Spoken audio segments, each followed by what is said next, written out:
y cada cierto tiempo viene Giovanna Peñaflor a conversar con nosotros. Ella, como ustedes saben, nunca se ve en el cargo, pero directora ejecutiva de IMACEN, sí, que además tiene un trabajo internacional bien importante. Estábamos previamente, antes de salir al aire, conversando un poco de los otros procesos en los que están trabajando en otros países como Colombia, que es muy complejo.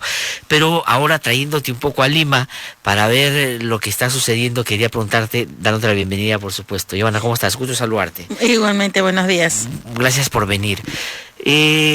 ¿Cómo encuentras al gobierno? El presidente ayer, desde mi punto de vista, de una manera medio inusitada, se ha vuelto optimista. Ha dicho que vamos a crecer 5% económicamente, pero aquí hay varias discusiones que parecen no haber ponderado debidamente. Su ministro de Economía está metido en un lío serio con el Contralor y es probable que tenga que salir, que la propia Contraloría esté en un proceso o digamos bajo una sospecha enorme porque su principal, quien lidera esta institución, está metidos en actos que desde mi punto de vista no solo son antiéticos, sino hasta pueden ser ilegales.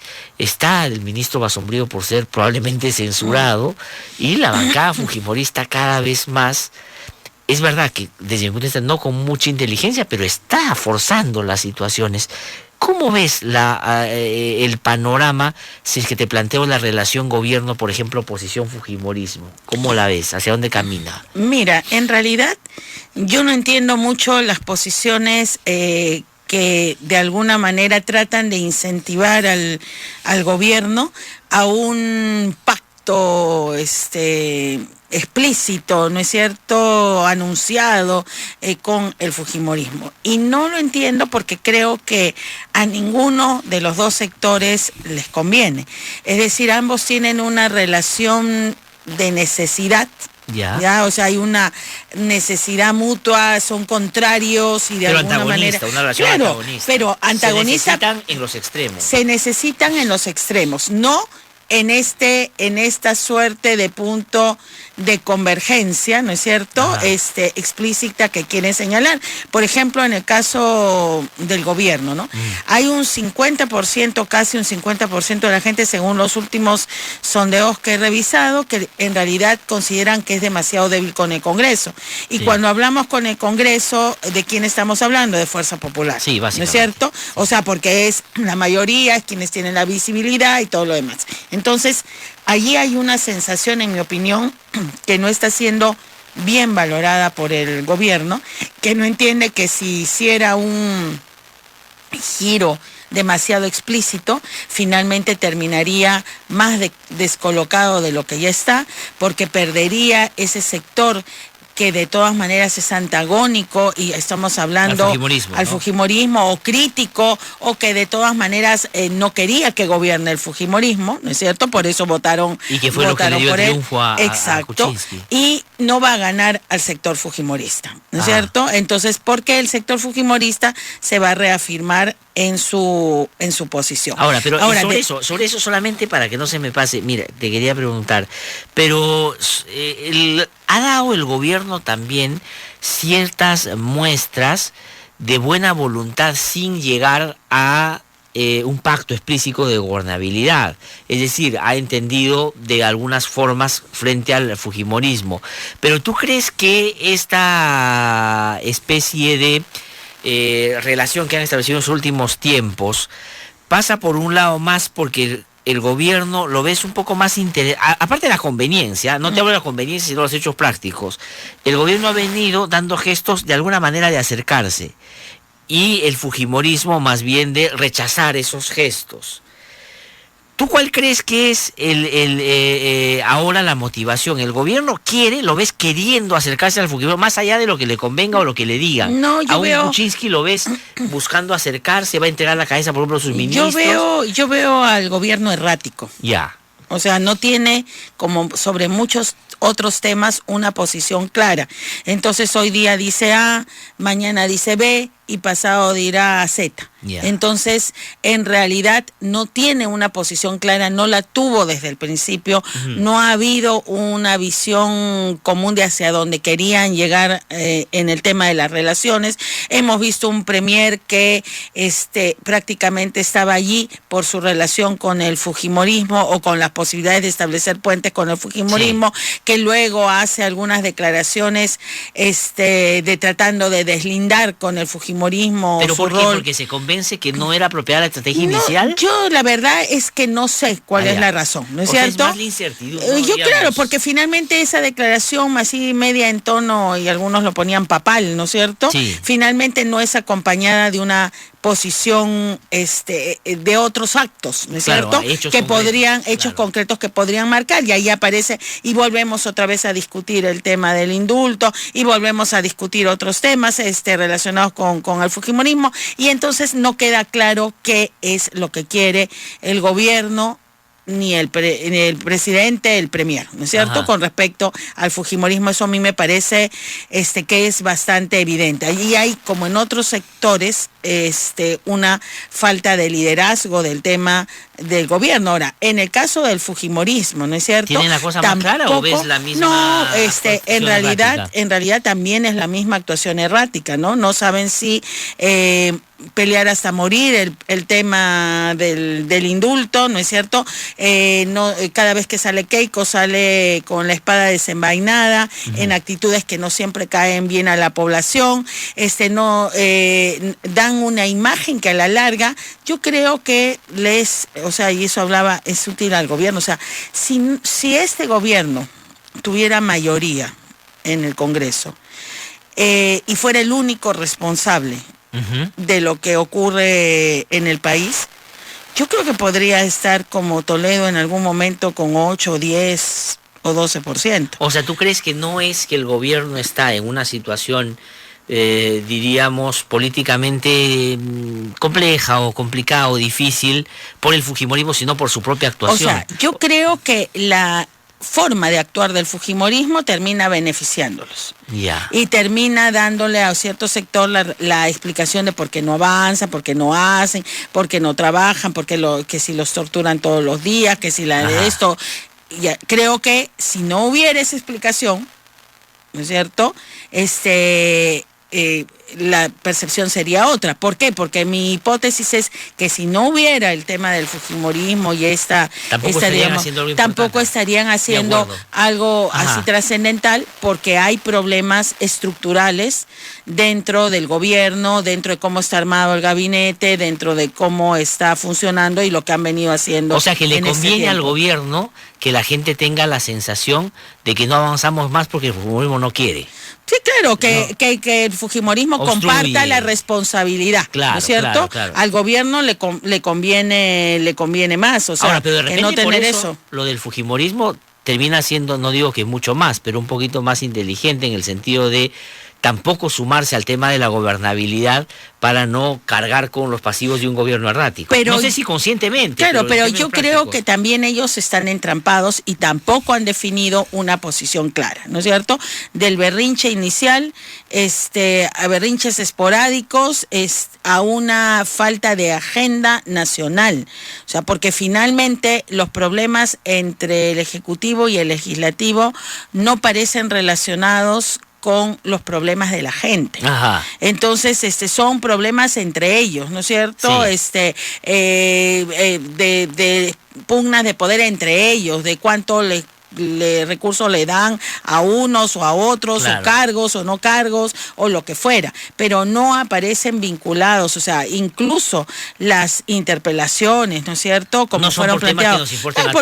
Porque si hubiera sido así, la primera interpelación no hubiera sido al ministro de Justicia, Saavedra, sino hubiera sido al del Interior en ese momento, claro, que estaba en una posición mucho más crítica en ese momento y mucho más cuestionado en términos de el trabajo que estaba haciendo. Ya. Hay un tema además hipersensible para la gente como es la seguridad ciudadana. Ya, ahora, pero entonces, así como, Joana, hiciste el ejercicio de qué hubiera pasado si el gobierno o el Ejecutivo tenía mayoría en el Congreso, y has dicho que sería un Toledo con 8%, lo que explica su manera errática de actuar, ¿qué hubiera pasado si el fujimorismo entraba también al Ejecutivo y tenía esta mayoría?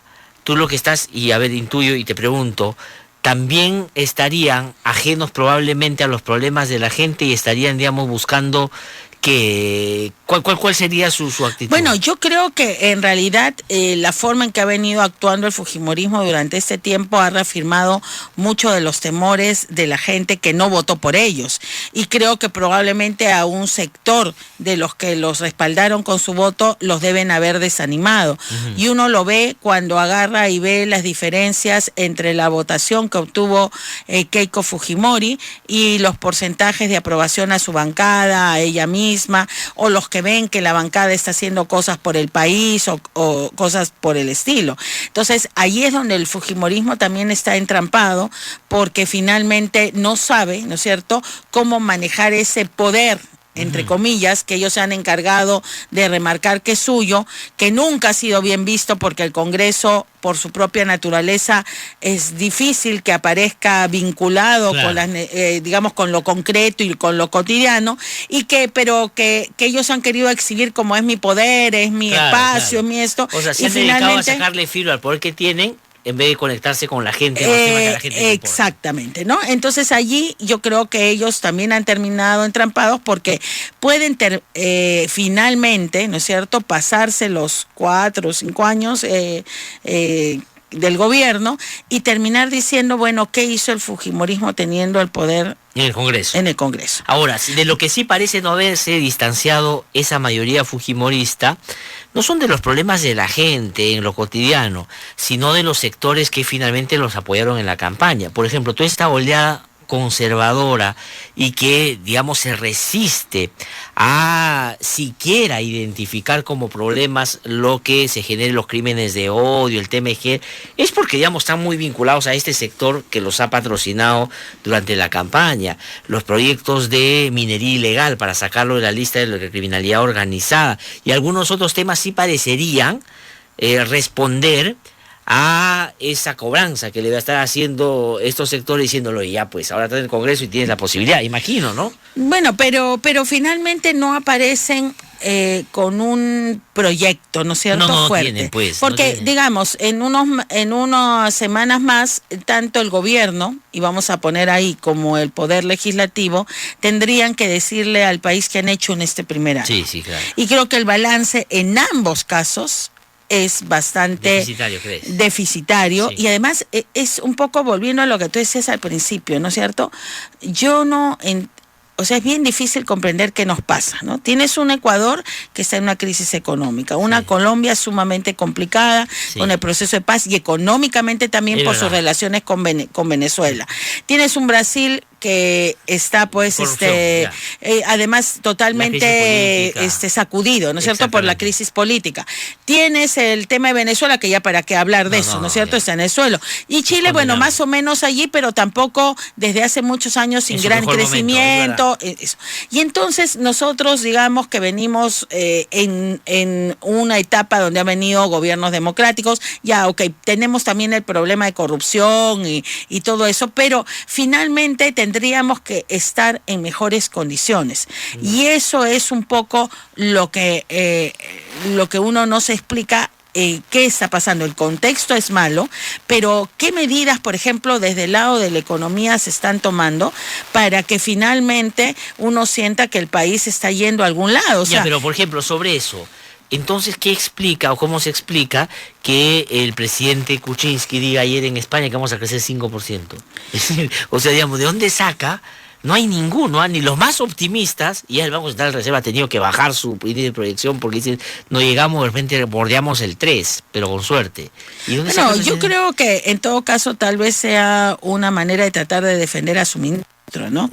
Ajá. O sea, porque si finalmente, realmente estuviéramos en esos niveles de crecimiento, entonces es probable que los sectores empresariales, la gente más orientada hacia el tema económico, fuera más entusiasta en defender al ministro o de lo que es ahora, de lo que es ahora. Su propia gente del gobierno tampoco es que dicen que venga y que responda, ninguno, salvo Bruce, que ha sido el que más lo ha defendido, el resto dice, bueno, sí, mira, que venga. Acá estuvo Mercedes Arauz el otro día y me dijo, mira, que venga y que explique. Porque, digamos, yo no veo chantaje, pero, ¿no? Claro, pero es que en realidad en un gabinete, otra vez, ¿no es cierto? Tenemos al presidente, tenemos al premier, tenemos al ministro de Economía, tenemos a alguien como Mecheraus también, ¿no es cierto? Que está en la vicepresidencia. Eso, uno debiera sentir que la parte económica debiera ser la que caminara por eso, sobre ruedas. Eso es lo que yo digo, porque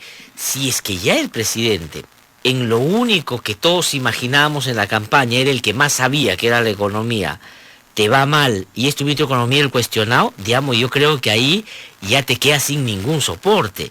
¿Qué cosa debe pasar con Torno, de tu punto de vista? ¿Debería salir, no? Yo creo que sí. Yo creo que debería salir. Antes que lo saquen, digamos. Porque en realidad el tema es ¿cómo se llama? Es complicado por los dos frentes, ¿no es cierto? O sea, primero, los audios y todos lo complican no solo a él, sino incluso podrían salpicar al presidente. Sí. Y por el otro lado, que no sé si tiene, o sea, porque lo otro podría tener explicación, qué sé yo, ¿no es cierto? Siempre cabe ahí una duda hasta que se tome un tema final, pero para mí es el tema de cómo va la economía, ¿no es cierto? Y en general yo creo que el gabinete necesita un replanteamiento general. Mira, ¿cómo va el tema de la reconstrucción? Porque allá nos pasamos semanas hablando del audio, el video, el video, de si no es de uno, del otro y del otro. ¿Y la reconstrucción? ¿En qué está la reconstrucción? O sea, lo último que por ahí leí es que iba a demorar 2 o 3 meses hacer el plan de la reconstrucción. Eso quiere decir que vamos a llegar a enero del próximo año sin haber hecho nada. Sí, pues. O sea, el gobierno ya no puede capaz de verse a sí mismo en enero sin haber reconstruido nada. ¿Cuál va a ser el destino de ese gobierno? ¿Dónde está, cuando yo te digo, dónde está la pelea por el tema de la reconstrucción? Por lograr que se haga más rápido, más eficiente, más que comience a verse, ¿no es cierto? Lo que fue, digamos, en su momento la tragedia, en términos de un reubicón político, podía haber sido, dices tú, el soporte para, en una buena actuación, llegar bien hasta el final. Pero por lo menos, es que a mí me sorprende, Sí, pues. en Ecuador, a un año del terremoto que tuvieron en la zona de Manabí, Puerto Viejo, la reconstrucción habían hecho como 40,000 viviendas, está un proceso importante. Nosotros vamos a volver a tener otro Pisco. Entonces, y van a pasar 4, 5, 6 años en esas reconstrucciones a medias. Entonces dicen, no, es para que se haga bien, para que no exista la corrupción. Pero, o sea, no puede no existir la corrupción y además responder eficientemente a las necesidades de la gente. No, además la gente ahí no va a esperar tanto. Y el momento en que se expresen con indignación porque no están haciendo algo importante, otro problema para el gobierno, otro sector movilizado. Ahora, pero el replantear el gobierno, que entiendo desde tu punto de vista, no solo es cambiar ministros, sino de enfoque, de lógica, de énfasis, de qué cosa quieres hacer de aquí en adelante. Pero pasa también por algunas movidas importantes que en el gabinete representen eso. Por ejemplo, Zavala se debe quedar, Basombrío debe esperar que lo interpelen y después que lo censuren, o este es el momento. Lo que ha planteado Gilbert Violeta, ¿te parece viable recomponer el gabinete teniendo en cuenta la foto de la segunda vuelta? Es decir, nos apoyaron otros y esos otros deberían estar en el gobierno. No, mira, yo la verdad lo que creo es que el premier Zavala, siendo un personaje simpático, habiendo buscado ser de repente un premier transparente o lo que fuera, tiene que asumir la responsabilidad por lo que ha ocurrido en estos casi 11 meses de gobierno, ¿no es cierto? Porque finalmente, si digo, los 3 logros más importantes de este gobierno, le preguntamos a la gente qué es lo que van a decir, qué es lo que se está haciendo, qué es lo que está caminando. Si ahorita le preguntas a la gente eso, Pucha, yo no sé qué podría decir la gente, ¿ah? O sea, claramente, ¿no? Claro, cosa como hecho concreto, como obras grandes, no hay, ¿no es cierto? Proyectos grandes, no hay. Digamos, que enfrentó la crisis en enero, febrero, marzo, de una manera, eso podría ser algo, pero el enfrentar la crisis va más allá del momento de las lluvias. Hoy día es la reconstrucción. Claro, y hoy día tienes gente en Carapongo, nomás, acá cerquita, cerca a Lima, que fueron ubicados en algún lugar y ya les dicen que se vayan y nadie les ha dicho a dónde van a ir. Entonces, ese tipo de situaciones no pueden darse, o sea, no puede darse un gobierno que haya estado enredado 4 o 5 meses en chincheros. Sí, pues. ¿No? O sea, sin capacidad para poner otro tema sobre la mesa, otra opción de trabajar otras cosas. Se supone que son personas que conocen el aparato público muy bien, que son personas que han tenido cargos públicos anteriores, y uno hubiera esperado que fueran más expeditivos. Sí, claro. Ahora, pero entonces, entiendo que por tu análisis, Zavala debería irse. Sí, aunque ¿Y quién yo debería creo que entrar? es ¿Alguien poco, con qué perfil? yo creo que debiera ser un gabinete en general, ¿no es cierto?, que no sienta que responden a sí mismos, ¿no es cierto?, que compartan una visión política y que tengan una capacidad de trabajar en conjunto, ¿no es cierto?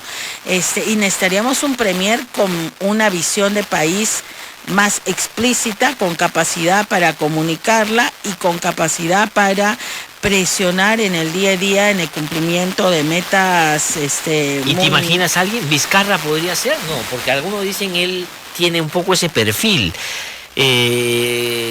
Jorge Nieto estaba como en los últimos días en competencia en términos de su accionar, pero con un razonamiento más bien de palma de oliva hacia el fujimorismo, cosa que me ha sorprendido un poco.